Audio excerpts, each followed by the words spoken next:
ఇక డీటెయిల్స్ మనమంతా మహనీయుల త్యాగాలను స్ఫూర్తిగా తీసుకుని ముందుకు సాగాలని పెద్దపల్లి జిల్లా రామగుండ నియోజకవర్గంలోని సమతా ఫౌండేషన్ నిర్వాహకురాలు దుర్గం ప్రమిళ నగేష్ కోరారు. మిలింద చారిటబుల్ ట్రస్ట్ ఆధ్వర్యంలో మహారాష్ట్ర గడ్చిరోలి జిల్లా సిరోంచా పరివర్తన భవనంలో నిర్వహించిన మహనీయుల జాతర కార్యక్రమానికి ఆమె హాజరై మాట్లాడుతూ డాక్టర్ అంబేద్కర్ నిమ్న జాతిలో పుట్టి ఎన్నో అవమానాలు ఎదుర్కొని పట్టుదలతో కష్టపడి ఉన్నత చదువులు చదివి ప్రపంచ దేశాలకు జ్ఞానజ్యోతిగా నిలిచారని కొనియాడారు. మహనీయులు ఎందరో తమ జీవితాలను మన కోసం త్యాగాలు చేశారని, వారి త్యాగాలను మనం మరవకుండా ముందు తరాలకు తెలియజేయాలని కోరారు.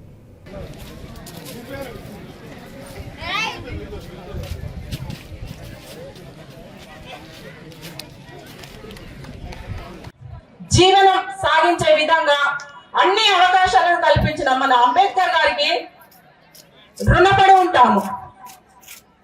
ఎంత చేసినా ఎంత చెప్పినా వారి యొక్క త్యాగాలను, వారి యొక్క ఆదరణీయాలను మనం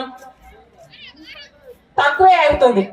కాబట్టి ఎల్లవేళలా కూడా మనం వాళ్ళని స్మరించుకుంటూ మన యొక్క ముందు తరాలను ముందుకు తీసుకెళ్లే విధంగా అందరికీ వారి యొక్క గొప్పతనాలను, ఆదర్శవంతమైన జీవితాలను వివరిస్తూ మన నేటి తరం రేపటి తరానికి ఎంతో ఆదర్శనీయంగా ఎదగాలని ఎదిగేలా మనం ప్రోత్సహించాలి.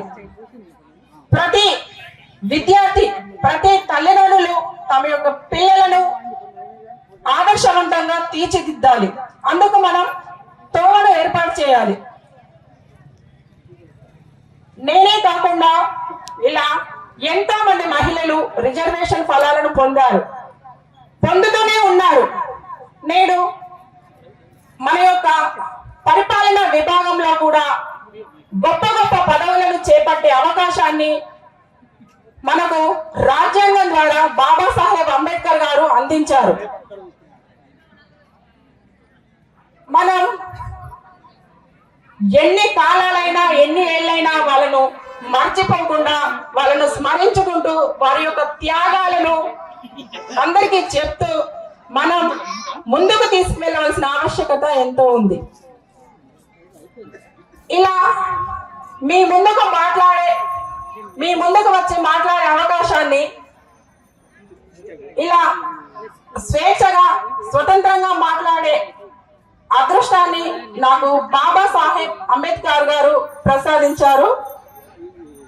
ఈ ప్రోత్సాహాన్ని నాకు నా భర్త దుర్గం నగేష్ గారు అందించారు. ఎల్లవేళలా తను నా వెనక ఉండి ప్రోత్సహిస్తూ నేడు ఈ సమావేశానికి తీసుకువచ్చి ఇక్కడ మాట్లాడే అవకాశాన్ని కూడా ఆయన నాకు కల్పించారు. ఇదివరకు నేను ఎక్కడికి వెళ్లేదాన్ని కాదు. కేవలం నా స్కూలు, నా ఇల్లు అంతే ఉండేది. కానీ ఎప్పుడైతే నేను ఆయనను వివాహం చేసుకున్నానో అప్పటి నుంచి వెన్నంటే ఉంటూ నన్ను అన్ని విషయాల్లో ప్రోత్సహిస్తూ మహిళలంటే ఇంతవరకే ఉండకూడదు, నువ్వు కూడా బాబాసాహెబ్ అంబేద్కర్ అందించిన రిజర్వేషన్ ఫలాలను పొందినావు కాబట్టి ఎంతో కొంత నీ వరకు నువ్వు మన సమాజానికి ఎంతో కొంత చేయాలి అనేసి ఎప్పుడూ ప్రోత్సహిస్తూ ఉంటే నేను ఆయన చెప్పిన ప్రకారం పేద విద్యార్థులకు, పేదవాళ్లకు, మహిళలకు నాకు తోచినంత సహాయం నేను చేస్తూనే ఉన్నాను. పేద విద్యార్థులను ప్రోత్సహిస్తూ వారి విద్యాభ్యాసానికి అవసరమయ్యే ఖర్చులు కూడా భరిస్తున్నాను. ఇది నాకు బాబాసాహెబ్ అందించిన ఫలాలు.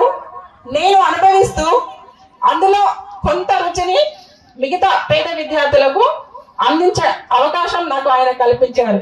నేను పేద విద్యార్థినే. చిన్నప్పటి నుంచి గవర్నమెంట్ స్కూళ్ళలో చదువుకొని ఆయన యొక్క ఫలాలను అనుభవిస్తూ నేడు ఈ స్థాయికి వచ్చాను. ఈ అవకాశాన్ని